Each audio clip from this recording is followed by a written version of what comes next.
कभी वो करिश्मेटिक्स का अगुआ था जिस पर 300 से अधिक कलीसियाओं का दायित्व था। उसने विश्वासियों को सर्वशक्तिमान परमेश्वर के अंत के दिनों के सुसमाचार को स्वीकार करने से रोकने के लिए कलीसियाओं को 5 साल तक सील बंद रखा।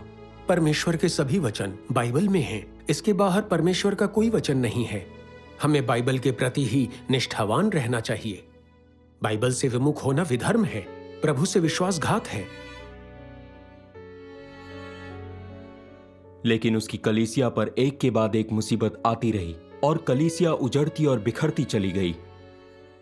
वो खुद भी पाप में जी रहा था और मुक्त नहीं हो पा रहा था।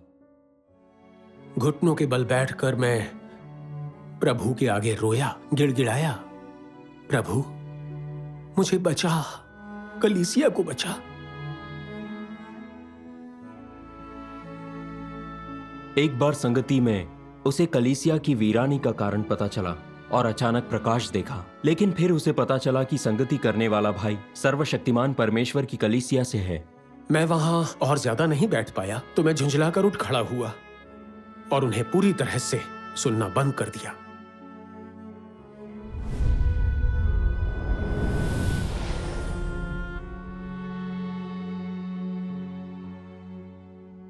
जब आपने कलीसिया की वीरानी के कारण पर संगति सुनी तो वो आपको ज्ञानवर्धक लगी? हाँ, मैं मन ही मन जानता था कि यह सच है। लेकिन जब आपको पता चला कि वे सर्वशक्तिमान परमेश्वर के विश्वासी है तो आप आगे नहीं सुन पाए? बिल्कुल सही।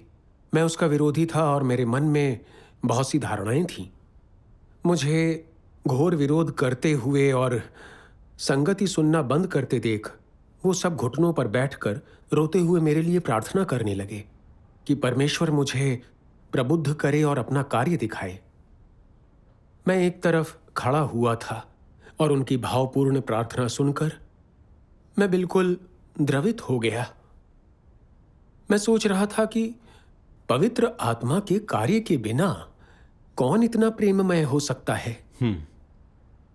धीरे धीरे मेरा मन शांति की तरफ बढ़ने लगा और मेरा विरोध भी कुछ कम हो गया। प्रार्थना समाप्त करने के बाद भाई झोऊ ने मेरे साथ अपना अनुभव साझा किया। उन्होंने कहा, मैं आपकी भावना समझता हूं। मैं भी पहले आपकी ही तरह परमेश्वर के अंत के दिनों के कार्य का विरोधी था। पादरियों और एल्डरों के साथ मिलकर सर्वशक्तिमान परमेश्वर की कलीसिया को बदनाम करता था। उनके विरुद्ध मैंने लेख भी लिखे थे। भाई बहनों को उसमें विश्वास करने से रोकता था, उन्हें डराता था।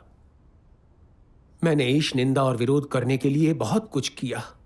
लगता था समर्पित हूं, प्रभु के मार्ग की रक्षा कर रहा हूं। मैं परमेश्वर में विश्वास तो रखता था लेकिन उसे जानता नहीं था। मैं अड़ियल और अभिमानी था। यदि परमेश्वर ने मुझे दंड न दिया होता, यदि उसके अधिकार युक्त दिल को छूने वाले वचन न होते, तो मैं कभी समर्पण न करता। उन्होंने यह भी कहा कि वह हमेशा यही सोचा करते थे कि परमेश्वर के सारे वचन बाइबल में हैं और कहीं नहीं हैं, इसलिए बाइबल से अलग जाना विधर्म है। फिर उन्होंने सर्वशक्तिमान परमेश्वर के कुछ ऐसे वचन पढ़े जिनसे समझ आया कि यह बात तथ्यों के अनुरूप नहीं। शुरू में तो मैं बुरी तरह से भ्रमित हो गया। आश्चर्य हुआ कि यह तथ्यों के अनुरूप कैसे नहीं।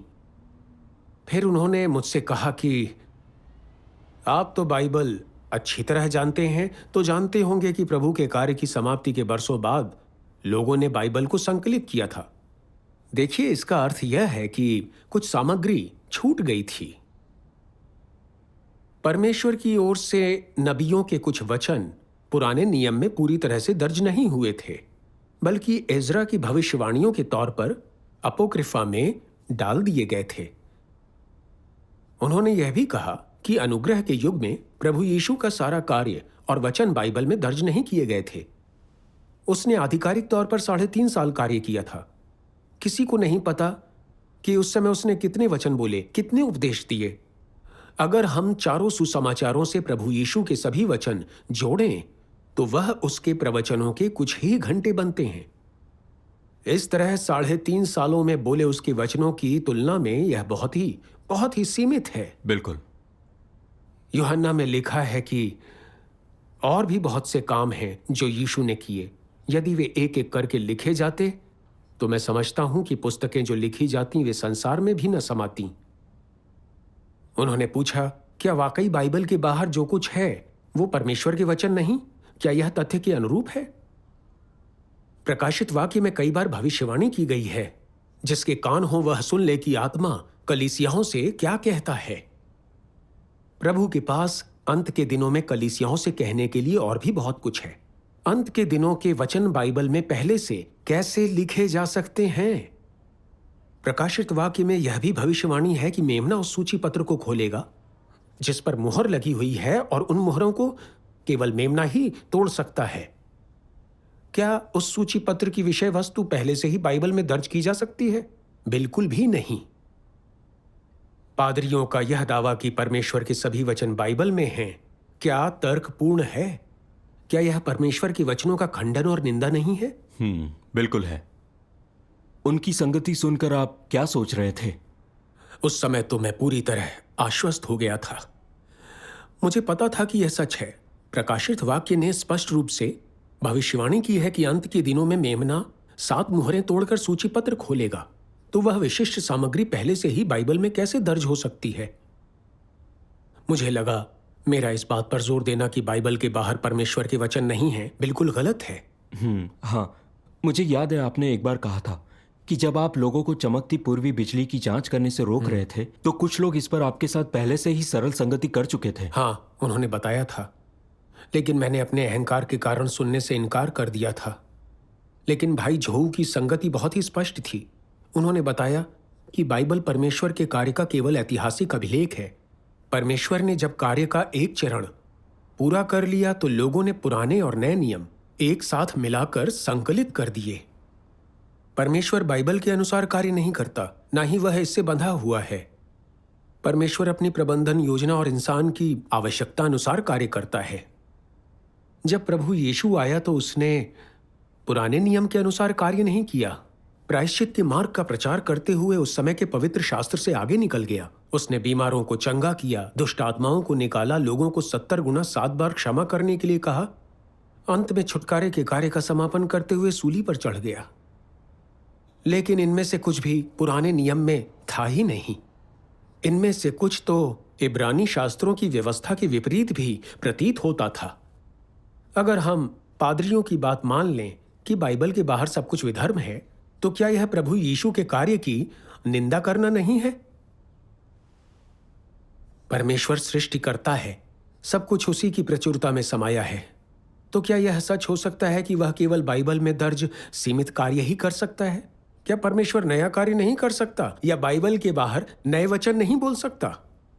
क्या यह परमेश्वर को सीमित कर ईश निंदा करना नहीं है? फरीसियों ने इब्रानी शास्त्रों द्वारा प्रभु यीशु के कार्य की निंदा की, यह कहते हुए कि यह शास्त्र के बाहर का है और विधर्म है। उन्होंने प्रभु द्वारा व्यक्त सत्यों का खंडन और निंदा की।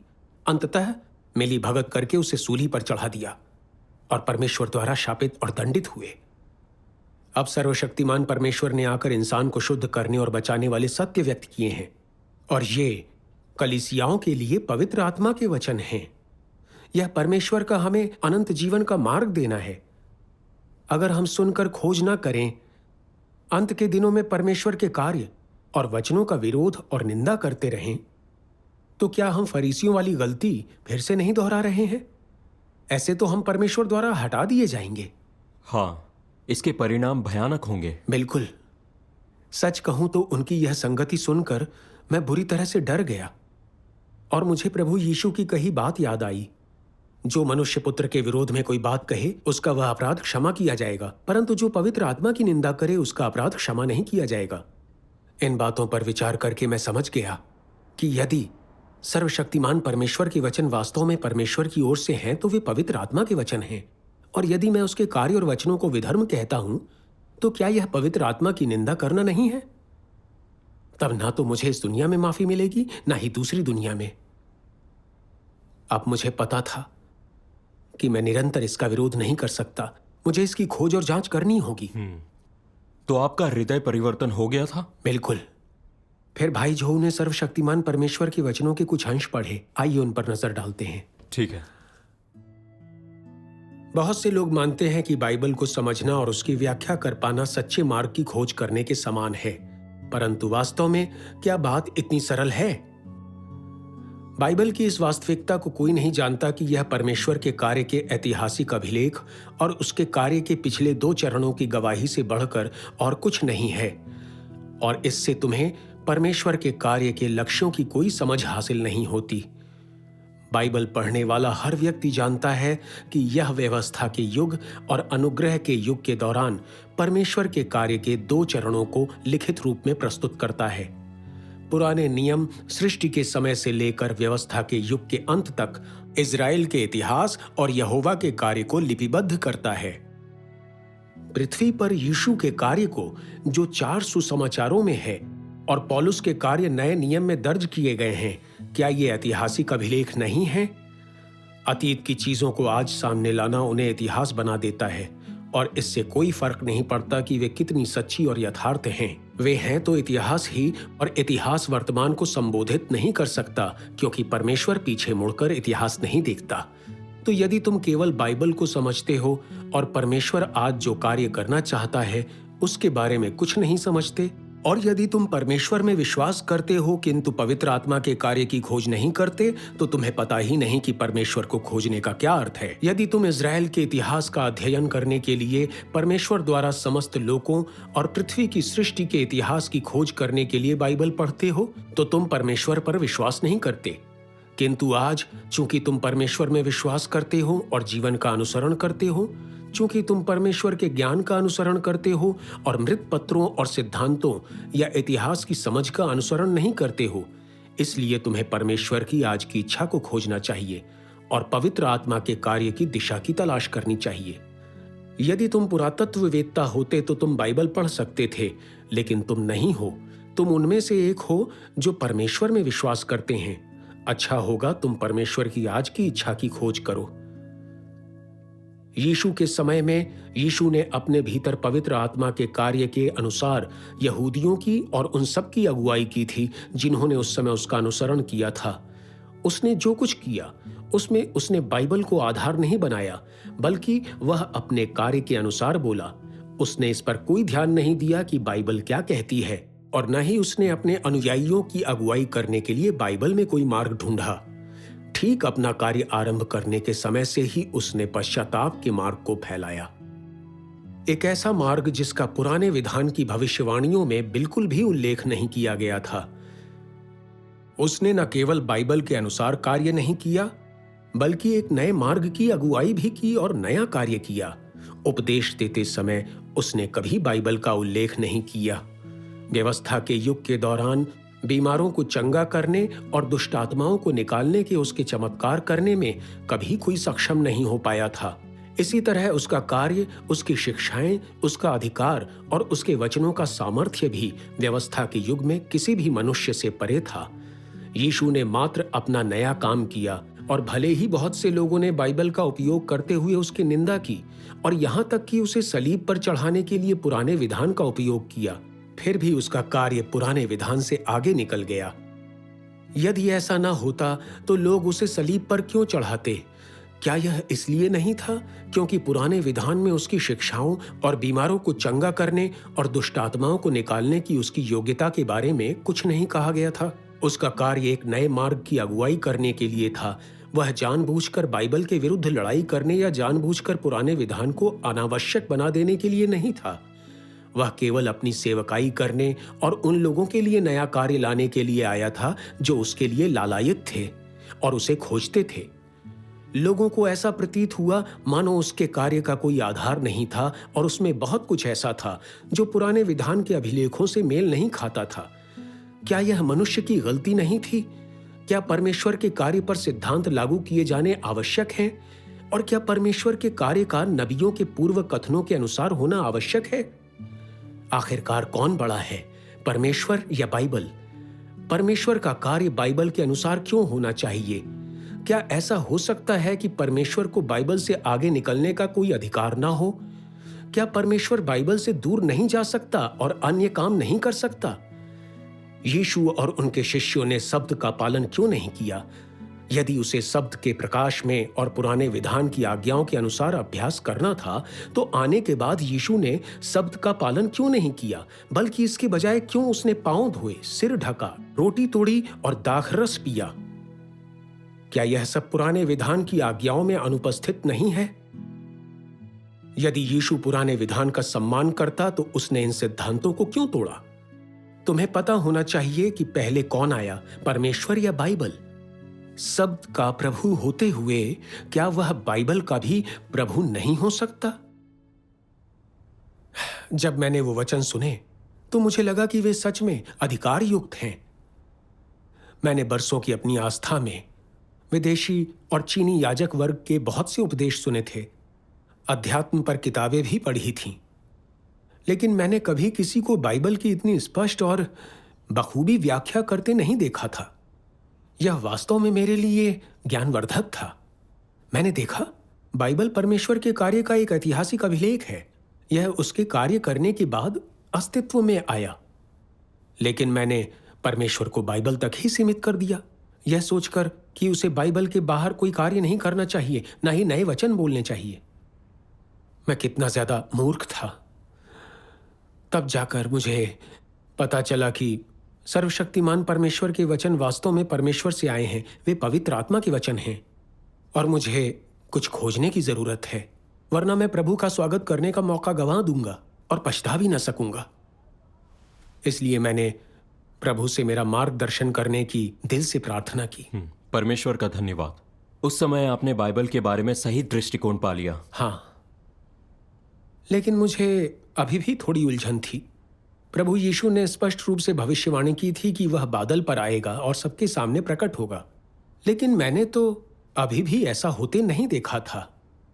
उनका कहना था कि वह पहले ही लौट आया है और देह में रहकर नए वचन बोल रहा है। तो क्या प्रभु के देहधारी होकर दूसरे आगमन के बारे में बाइबल में कोई भविष्यवाणी है? मैंने भाई झोऊ से इस बारे में पूछा। उन्होंने क्या कहा? उन्होंने बताया कि प्रभु के बादल पर सबके सामने खुलकर आने के बारे में बाइबल में कुछ भविष्यवाणियां हैं, लेकिन उसके गुप्त रूप से देह में आने के बारे में भी बहुत सारी भविष्यवाणियां हैं। प्रभु यीशु ने कहा, देख, मैं चोर के समान आता हूं। जैसे नूह के दिन थे वैसा ही मनुष्य के पुत्र का आना भी होगा। इसलिए तुम भी तैयार रहो, क्योंकि जिस घड़ी के विषय में तुम सोचते भी नहीं हो उसी घड़ी मनुष्य का पुत्र आ जाएगा। क्योंकि जैसे बिजली आकाश के एक छोर से कौंध कर आकाश के दूसरे छोर तक चमकती है, वैसे ही मनुष्य का पुत्र भी अपने दिन में प्रकट होगा। परंतु पहले अवश्य है कि वह बहुत दुख उठाए और इस युग के लोग उसे तुच्छ ठहराएं। इन सभी पदों में मनुष्य के पुत्र के आने का उल्लेख है, और मनुष्य का पुत्र का अर्थ सामान्य मानवता के साथ हाड़ मांस से एक व्यक्ति से उत्पन्न होना है।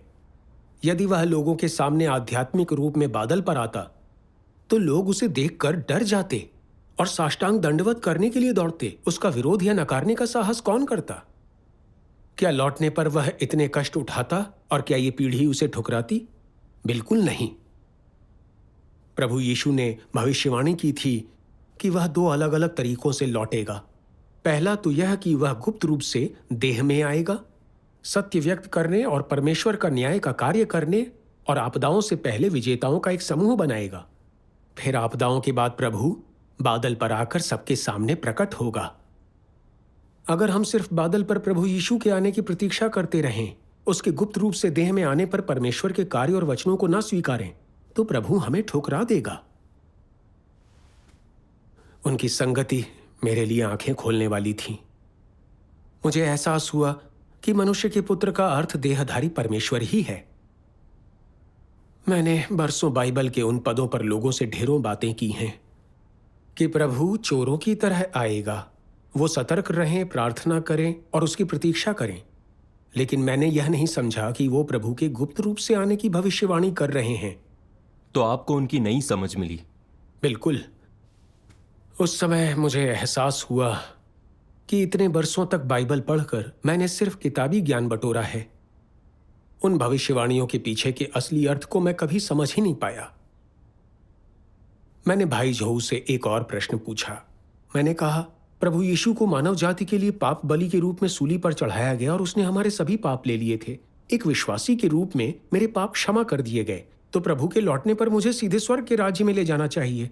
फिर परमेश्वर को कार्य का दूसरा चरण करने की क्या जरूरत?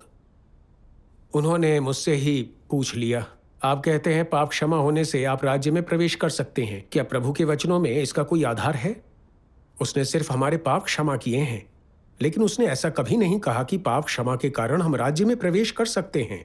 यह सिर्फ एक इंसानी धारणा है। पाप माफी का अर्थ है कि अब वह हमें पापी नहीं मानता, लेकिन इसका मतलब ये नहीं कि हम पाप मुक्त हैं। इसका यह अर्थ तो बिल्कुल नहीं है कि अब हम पाप नहीं करते या परमेश्वर का विरोध नहीं करते। अब राज्य में कौन प्रवेश कर सकता है? प्रभु यीशु ने स्पष्ट रूप से कहा है, जो मुझसे हे प्रभु कहता है, उनमें से हर एक स्वर्ग के राज्य में प्रवेश ना करेगा, परंतु वही जो मेरे स्वर्गीय पिता की इच्छा पर चलता है। उस दिन बहुत से लोग मुझसे कहेंगे, हे प्रभु, क्या हमने तेरे नाम से भविष्यवाणी नहीं की और तेरे नाम से दुष्टात्माओं को नहीं निकाला और तेरे नाम से बहुत से आश्चर्य कर्म नहीं किए? तब मैं उनसे खुलकर कह दूंगा, मैंने तुमको कभी नहीं जाना। हे कुकर्म करने वालों, मेरे पास से चले जाओ। क्या प्रभु के नाम पर भविष्यवाणी करके दुष्टात्माओं को निकालने वाले लोगों के पाप क्षमा नहीं हुए? तो प्रभु क्यों कहेगा कि वह उन्हें नहीं जानता और उन्हें कुकर्मी कहकर ठुकराएगा? ये वचन बताते हैं कि पाप में जीने वाले सारे लोग, फिर भले ही वो प्रभु के नाम पर सेवा ही क्यों ना करें, अंततः निंदित किए जाएंगे और परमेश्वर के राज्य के अयोग्य हैं। बिल्कुल सही। मेरे प्रश्न के उत्तर में भाई झोऊ ने सर्वशक्तिमान परमेश्वर के कुछ वचन पढ़े। सर्वशक्तिमान परमेश्वर कहते हैं, तुम लोगों जैसा पापी जिसे परमेश्वर के द्वारा अभी अभी छुड़ाया गया है और जो परिवर्तित नहीं किया गया है या सिद्ध नहीं बनाया गया है, क्या तुम परमेश्वर के हृदय के अनुसार हो सकते हो?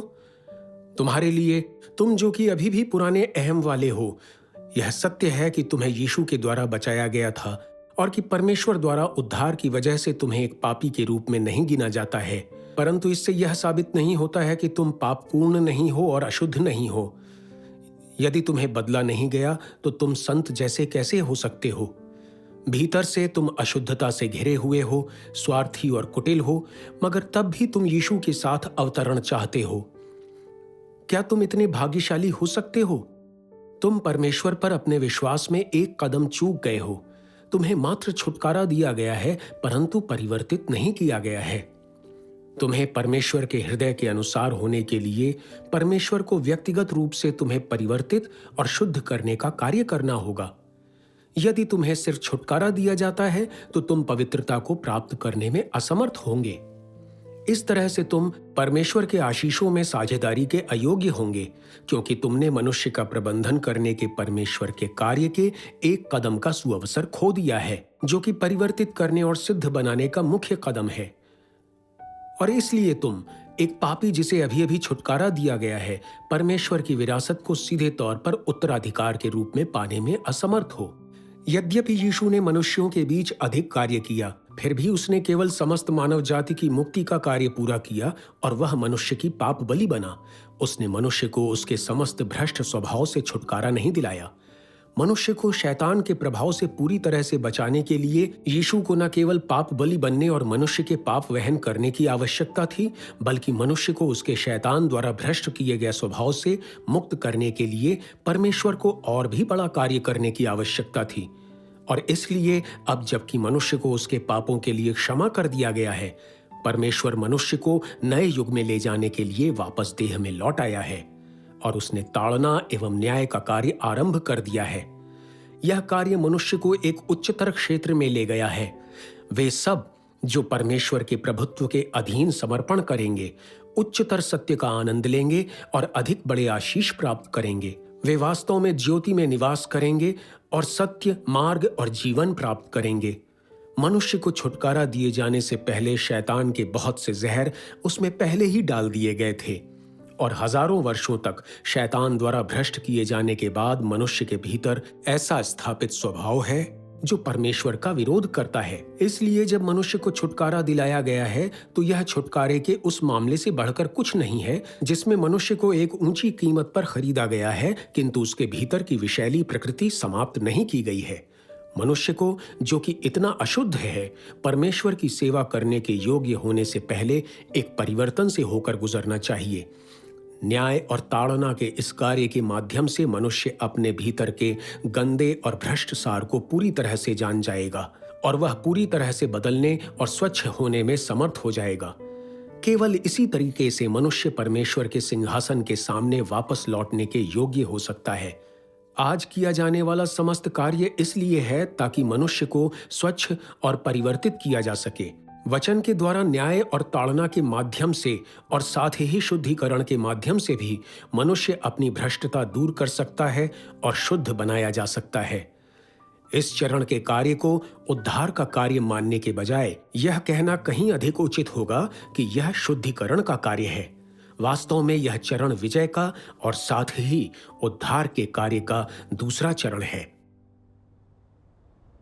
फिर उन्होंने संगति की, हम बहुत समय से विश्वासी हैं, तो एक बात हमें स्पष्ट है।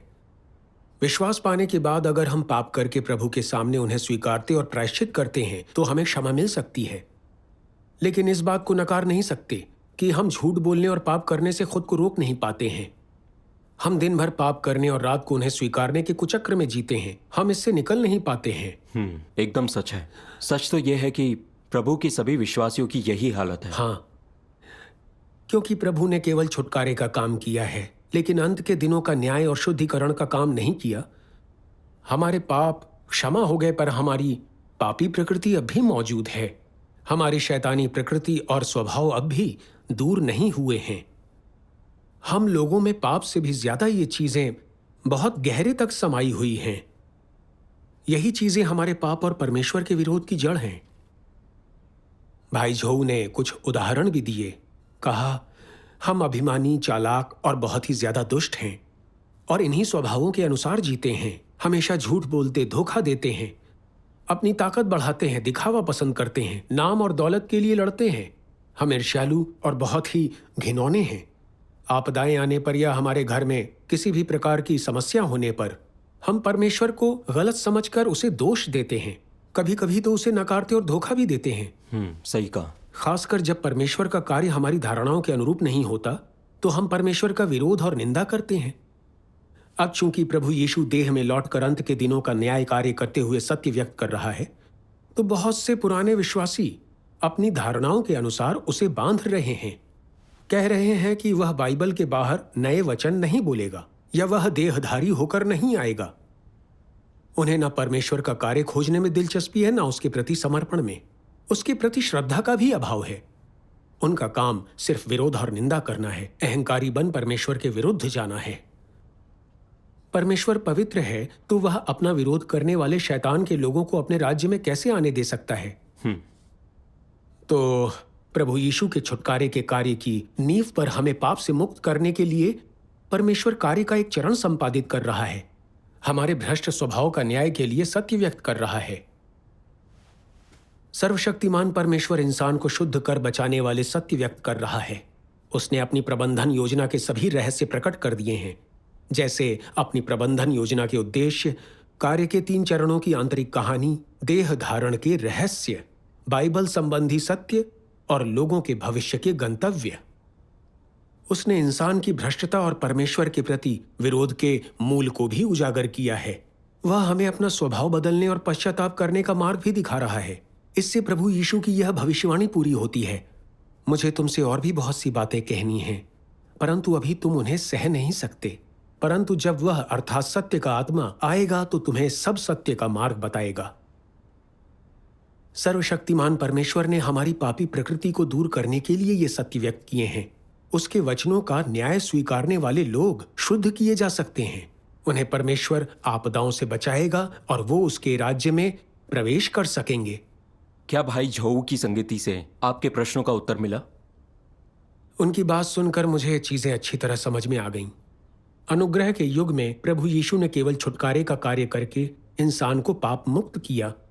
राज्य का युग वो है जब सर्वशक्तिमान परमेश्वर अपने न्याय कार्य के लिए सत्य व्यक्त करता है। यही हमारी पापी प्रकृति को दूर करेगा, हमें पाप से बचाकर शुद्ध भी करेगा। मैंने विचार किया कि बरसों एक विश्वासी रहने के बाद भी मैं पाप के कब्जे में हूं। खासकर हाल के वर्षों में मैं किसी अविश्वासी की तरह और भ्रष्ट हो गया। टीवी देखता था, फिल्में देखता था, मैं ताश खेलता था, आवारगी करता था, पूरी तरह से पाप में जी रहा था। फिर समझा कि मैं परमेश्वर के राज्य में प्रवेश करने के योग्य नहीं हूं। उन्हें अपने हालात से जोड़कर आपको जरूर प्रेरणा मिली होगी। आप विचार करने को प्रेरित हुए होंगे। वो तो है। सोचता हूं तो लगता है पाप में जीने के वो दिन सच में पीड़ादायी थे और मुझे निकलने का कोई रास्ता नहीं सूझता था। फिर समझा कि मुझे अंत के दिनों के परमेश्वर के न्याय कार्य को स्वीकारना होगा ताकि पाप के बंधन से मुक्त होकर शुद्ध हो जाऊं और बचाया जा सकूं। मैं सोच रहा था, सर्वशक्तिमान परमेश्वर के वचन पाप करने और उसे स्वीकारने के दुष्चक्र के मूल को उजागर करते हैं और परमेश्वर के कार्य की आंतरिक कहानी दिखाते हैं, शुद्ध होने और राज्य में प्रवेश करने का मार्ग प्रकट करते हैं। केवल परमेश्वर ही अपने कार्य को इतने स्पष्ट रूप से समझा सकता है और केवल परमेश्वर ही मानव जाति को पाप से बचा सकता है। उस समय मुझे और भी यकीन हो गया कि सर्वशक्तिमान परमेश्वर के वचन सत्य और परमेश्वर की वाणी है। परमेश्वर का धन्यवाद। अगले कुछ दिन तक मैं बेसब्री से परमेश्वर के वचन आत्मसात करता रहा। मुझे यकीन हो गया कि सर्वशक्तिमान परमेश्वर ही लौट कर आया प्रभु यीशु है। आप में प्रभु का स्वागत करने का बहुत जोश रहा होगा। बहुत बहुत जोश था, लेकिन मेरे अंदर पछतावा भी बहुत था। मैंने कभी सपने में भी नहीं सोचा था कि जिस सर्वशक्तिमान परमेश्वर की मैं बरसों तक निंदा और विरोध करता रहा, वही प्रभु यीशु था जिसके लिए मैं तड़प रहा था। जिस वचन देह में प्रकट होता है कि मैंने निंदा की, वो तो परमेश्वर के वचन है। मुझे खुद से नफरत थी कि मैं मूर्ख और अंधा था, इतने दिन तक प्रकाश भी नहीं देख पाया। मैं वचन देह में प्रकट होता है को सीने से लगाए सिसक पड़ा। आपने कभी सोचा भी नहीं था कि आप प्रभु का इस तरह से स्वागत करेंगे, है ना? हाँ, यह मेरे लिए हैरानी की बात थी। मुझे खुद से नफरत होने लगी कि मुझे परमेश्वर में आस्था तो थी, पर मैं उससे अनजान था, विद्रोही था। अपनी धारणाओं के कारण मैंने उससे सीमित कर दिया था। विश्वास नहीं किया कि परमेश्वर देह में कार्य करने के लिए लौटेगा। और सबसे खराब बात, मैंने भाई बहनों को गुमराह किया, उन्हें परमेश्वर के अंत के दिनों के कार्य को जांचने से रोका। मैंने जो कुकर्म किए उनके आधार पर मैं परमेश्वर के दंड का भागी हूं, पर वह मेरे अपराधों के अनुसार मुझसे पेश नहीं आया। उसने मुझ पर दया की। उसकी कृपा से मैं उसकी वाणी सुन पाया, अंत के दिनों का उद्धार प्राप्त कर पाया। उसके प्रेम की कोई सीमा नहीं। सच में। उसके बाद मैं उन भाई बहनों के साथ नियमित सभाएं करने लगा। सभी लोग भजन गाते थे, परमेश्वर की स्तुति करते, उसके वचनों पर संगति करते थे। और उस प्रकार के कलीसियाई जीवन से मैं पवित्र आत्मा के कार्य से प्राप्त होने वाला आनंद खोज पाया और प्रभु की उपस्थिति से प्राप्त होने वाला सुकून हासिल कर पाया। मुझे याद है, एक बार मैंने परमेश्वर के वचन सुने जो बहुत ही ज्यादा प्रेरक थे। इस बार परमेश्वर कार्य करने आध्यात्मिक देह में नहीं, बल्कि एकदम साधारण देह में आया है। इसके अलावा ये न केवल परमेश्वर के दूसरी बार देह धारण का देह है, बल्कि ये वही देह है जिसमें वो लौट कर आया है। ये बिल्कुल साधारण देह है। इस देह में तुम ऐसा कुछ नहीं देख सकते जो इसे दूसरों से अलग करता हो, परंतु तुम उससे वो सत्य ग्रहण कर सकते हो जिसके विषय में पहले कभी नहीं सुना गया। ये तुच्छ देह परमेश्वर के सभी सत्य के वचनों का मूर्त रूप है, जो अंत के दिनों में परमेश्वर के काम की जिम्मेदारी लेता है और मनुष्यों के समझने के लिए परमेश्वर के संपूर्ण स्वभाव को अभिव्यक्त करता है। क्या तुम स्वर्ग के परमेश्वर को देखने की प्रबल अभिलाषा नहीं करते हो? क्या तुम स्वर्ग के परमेश्वर को समझने की प्रबल अभिलाषा नहीं करते हो? क्या तुम मनुष्य जाति के गंतव्य को जानने की प्रबल अभिलाषा नहीं करते हो? वो तुम्हें वो सभी अकल्पनीय रहस्य बताएगा, वो रहस्य जो कभी कोई इंसान नहीं बता सका, और तुम्हें वो सत्य भी बताएगा जिन्हें तुम नहीं समझते। वो राज्य में तुम्हारे लिए द्वार है और नए युग में तुम्हारा मार्गदर्शक है। ऐसी साधारण देह अनेक अथाह रहस्यों को समेटे हुए है। उसके कार्य तुम्हारे लिए गूढ़ हो सकते हैं, परंतु उसके कार्य का संपूर्ण लक्ष्य तुम्हें इतना बताने के लिए पर्याप्त है कि वो कोई साधारण देह नहीं है जैसा लोग मानते हैं, क्योंकि वो परमेश्वर की इच्छा का प्रतिनिधित्व करता है, साथ ही साथ अंत के दिनों में मानव जाति के प्रति परमेश्वर की परवाह को भी दर्शाता है।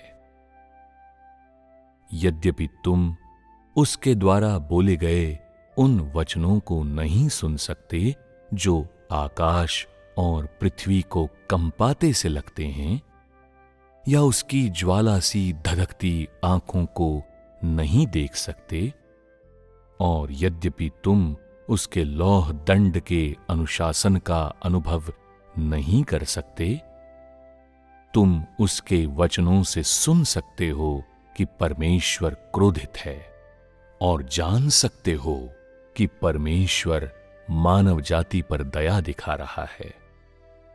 तुम परमेश्वर के धार्मिक स्वभाव और उसकी बुद्धि को समझ सकते हो, और इसके अलावा समस्त मानव जाति के लिए परमेश्वर की चिंता और परवाह को समझ सकते हो। अंत के दिनों में परमेश्वर के काम का उद्देश्य स्वर्ग के परमेश्वर को मनुष्यों के बीच पृथ्वी पर रहते हुए दिखाना है, और मनुष्यों को इस योग्य बनाना है कि वे परमेश्वर को जानें, उसकी आज्ञा मानें, आदर करें और परमेश्वर से प्रेम करें। यही कारण है कि वो दूसरी बार देह में लौट कर आया है। यद्यपि आज मनुष्य देखता है कि परमेश्वर मनुष्यों के ही समान है, उसकी एक नाक और 2 आंखें हैं, और वो एक साधारण परमेश्वर है। अंत में परमेश्वर तुम लोगों को दिखाएगा कि अगर ये मनुष्य नहीं होता तो स्वर्ग और पृथ्वी एक अभूतपूर्व बदलाव से होकर गुजरते। अगर ये मनुष्य नहीं होता तो स्वर्ग मध्यम हो जाता, पृथ्वी पर उथल पुथल हो जाती, समस्त मानव जाति अकाल और महामारियों के बीच जीती। परमेश्वर तुम लोगों को दर्शाएगा कि यदि अंत के दिनों में देहधारी परमेश्वर तुम लोगों को बचाने के लिए नहीं आया होता, तो परमेश्वर ने समस्त मानव जाति को बहुत पहले ही नरक में नष्ट कर दिया होता। यदि ये देह नहीं होता तो तुम लोग सदैव ही कट्टर पापी होते और तुम हमेशा के लिए लाश बन जाते। तुम सबको ये जानना चाहिए कि यदि ये देह नहीं होता तो समस्त मानव जाति को एक अवश्यंभावी संकट का सामना करना होता, और अंत के दिनों में मानव जाति के लिए परमेश्वर के कठोर दंड से बच पाना कठिन होता। यदि इस साधारण शरीर का जन्म नहीं होता तो तुम सबकी दशा ऐसी होती जिसमें तुम लोग जीने में सक्षम न होते हुए जीवन की भीख मांगते और मृत्यु के लिए प्रार्थना करते, लेकिन मर न पाते। यदि ये देह नहीं होता तो तुम लोग सत्य को नहीं पा सकते थे, और न ही आज परमेश्वर के सिंहासन के पास आ पाते, बल्कि तुम लोग परमेश्वर से दंड पाते, क्योंकि तुमने जघन्य पाप किए हैं। क्या तुम सब जानते हो, यदि परमेश्वर वापस देह में लौटा न होता तो किसी को भी उद्धार का अवसर नहीं मिलता, और यदि इस देह का आगमन न होता तो परमेश्वर ने बहुत पहले पुराने युग को समाप्त कर दिया होता। अब जबकि ये स्पष्ट है, क्या तुम लोग अभी भी परमेश्वर के दूसरी बार के देह धारण को नकार सकते हो? जब तुम लोग इस साधारण मनुष्य से इतने सारे लाभ प्राप्त कर सकते हो, तो तुम लोग उसे प्रसन्नता पूर्वक स्वीकार क्यों नहीं करते हो? मुझे यह भाग याद है, यदि इस साधारण शरीर का जन्म नहीं होता तो तुम सबकी दशा ऐसी होती जिसमें तुम लोग जीने में सक्षम न होते हुए जीवन की भीख मांगते और मृत्यु के लिए प्रार्थना करते, लेकिन मर न पाते। यदि यह देह ना होता तो तुम लोग सत्य को नहीं पा सकते थे और न ही आज परमेश्वर के सिंहासन के पास आ पाते, बल्कि तुम लोग परमेश्वर से दंड पाते, क्योंकि तुमने जघन्य पाप किए हैं। यह सुनकर मुझे बहुत प्रेरणा मिली। मैंने वो दिन याद किए जब मैं प्रभु से वंचित था, कलीसिया सुनी थी और भाई बहनों का विश्वास कम हो रहा था। उपदेशों से कोई प्रेरित नहीं हो रहा था। बहुत ईर्ष्या और अंतर्कलह थी। हर कोई पाप में जी रहा था, बचने का मार्ग ना था। सब चलती फिरती लाश जैसे जी रहे थे। सर्वशक्तिमान परमेश्वर के वचनों से मैं जीवित हो उठा और परमेश्वर के निकट होने का आनंद पुनः प्राप्त हुआ। मैंने परमेश्वर के कार्य की एक बुनियादी समझ भी प्राप्त की। अगर परमेश्वर ने देह धारण कर वचन ना बोले होते, बाइबल और अपने देह धारण के रहस्य उजागर न किए होते, तो मैं अभी भी अपनी धारणाओं पर अड़ा रहता। क्या पता मैंने परमेश्वर के विरुद्ध कितनी दुष्टता कर डाली होती। परमेश्वर का देह धारण हमारे लिए कितना अमूल्य रहा है। हाँ, आपकी कुछ उलझी हुई भावनाएं भी रही होंगी। हाँ थी। मैंने बरसों पहले प्रभु के लौटने और नए कार्य करने के बारे में काफी सुना हुआ था, लेकिन मैं अपनी धारणाओं को लेकर अड़ियल बना रहा, खोज और जांच से इनकार करता रहा। उन 5 सालों में इतने सारे भाई बहनों ने संगति साझा की और मुझसे जांच करने का आग्रह किया, लेकिन मैं बात अनसुनी करता रहा। मैंने खोज और जांच को तो नकारा ही, उसका विरोध और निंदा भी की। मैंने औरों को भी गुमराह करके उनके लिए बाधा खड़ी की। इस तरह उन्होंने प्रभु का स्वागत करने का मौका गंवा दिया।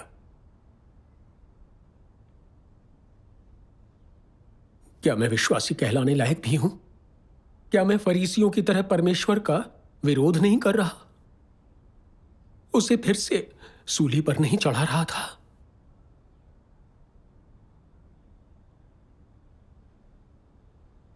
एक विश्वासी के रूप में मैंने बरसों परमेश्वर के अनुग्रह का आनंद उठाया, लेकिन जब प्रभु लौट कर आया तो मैंने उसे नहीं पहचाना। पूरे 5 साल पागलों की तरह उससे लड़ता रहा। 5 साल तक मैं ढेरों अक्षम्य कुकर्म करता रहा। मैं बहुत विद्रोही हूं। अपने कुकर्मों को याद करना बेहद पीड़ादायी होता है। जब मैंने अपने अनगिनत पापों के बारे में सोचा और परमेश्वर की दया को देखा, तो लगा कहां मुंह छिपाऊं, परमेश्वर का सामना कैसे करूं मैं। मैंने परमेश्वर के वचनों की पुस्तक ली, घुटने टेके और रोते हुए प्रार्थना की। मैंने कहा, सर्वशक्तिमान परमेश्वर, मेरे इतने विद्रोही और उद्दंड होने के बावजूद तूने मुझ पर कभी प्रहार नहीं किया। तूने मुझे पश्चाताप करने का मौका दिया। समझ नहीं आता तेरी दया का प्रतिदान कैसे दूं। सर्वशक्तिमान परमेश्वर, मैं और कुछ नहीं चाहता, बस मैं अपना शेष जीवन तेरा प्रेम चुकाने में खपाऊं। जिन्हें मैंने तुझसे दूर रखा उन्हें तेरे सामने लाने में लगाऊं। जो अब तक तेरे सामने नहीं आए हैं उन्हें तेरे घर में वापस ले आऊं। मैं तुझे थोड़ा सुख दूं।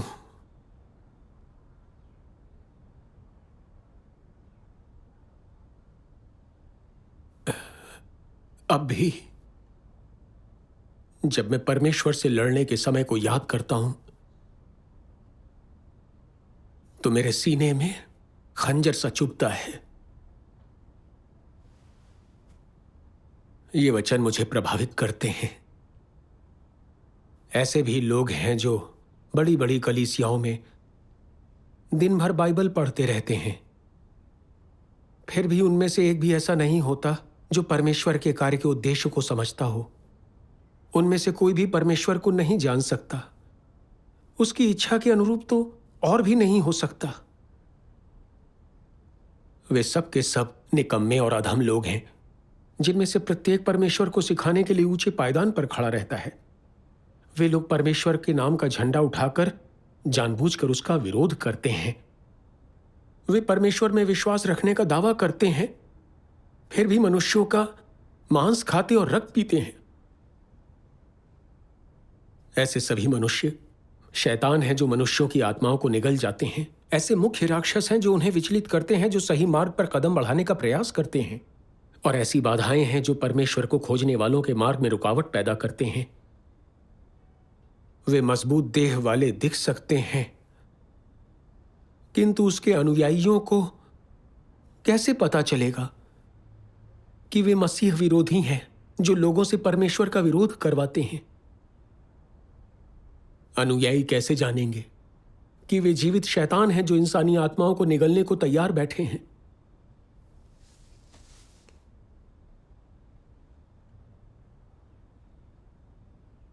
परमेश्वर के वचन मेरा सही वर्णन करते हैं। मैं भाई बहनों से परमेश्वर का अनुसरण करवाने के बजाय उनसे पत्रों, सिद्धांतों और धारणाओं का पालन करवा रहा था। अंत के दिनों में परमेश्वर के कार्य का विरोध और बाइबल का उत्कर्ष किया। मुझसे गुमराह हुए भाई बहन तर्कहीन हो बाइबल से चिपके रहे। उन्होंने अंत के दिनों के परमेश्वर कार्य को स्वीकारने की हिम्मत नहीं की।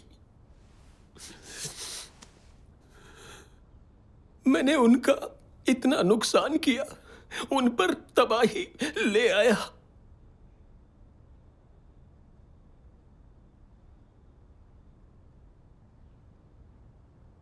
फरीसियों ने शास्त्रों से चिपके रहकर प्रभु को सूली पर चढ़ाने का महाजघन्य पाप किया, और मैंने भी सर्वशक्तिमान परमेश्वर के अंत के दिनों के कार्य की निंदा कर परमेश्वर को फिर से सूली पर चढ़ा दिया था। मैं भी आधुनिक फरीसी की भूमिका निभा रहा था। 1000 बार मरकर भी मैं अपने पापों की भरपाई नहीं कर सकता। ये चीज हमेशा आपका पीछा करेगी। हाँ,